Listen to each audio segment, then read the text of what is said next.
سلام، وقتتون بخیر. خسته نباشیم. با خوبی. میخواستم بگم خیلی روزا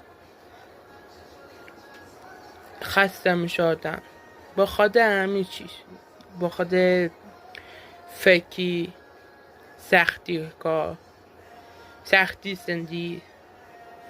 اما من خودم با این جمعه انگیزشی خیلی راحتم.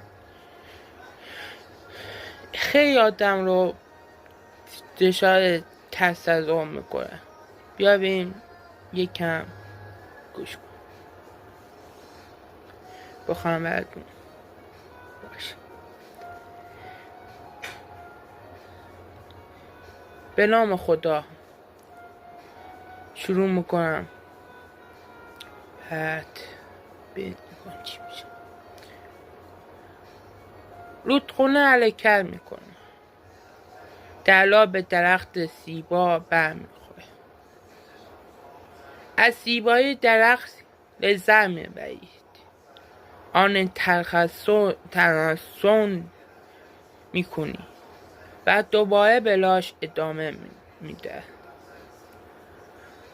رودخانه به درخت نمیچسبانه. زیرا در این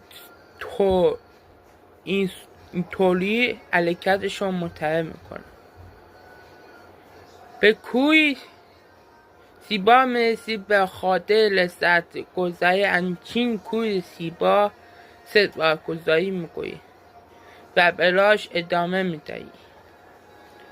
رودخانه همینطور بلاش ادامه میده. مشکل انسان که وقتی درخت زیبا میبینن دوست داره خونه‌ش رو همونجا بساز و آنجا زندگی کنه. بی چیزی نچسبونی و وابسته نشوی. یا که نه اینکه از زندگی لذت نمیبری.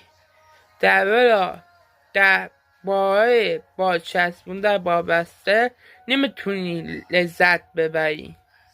لذت وای عدم وابستگی ناشی میشود. درسته؟ بریم کلی ببردیم.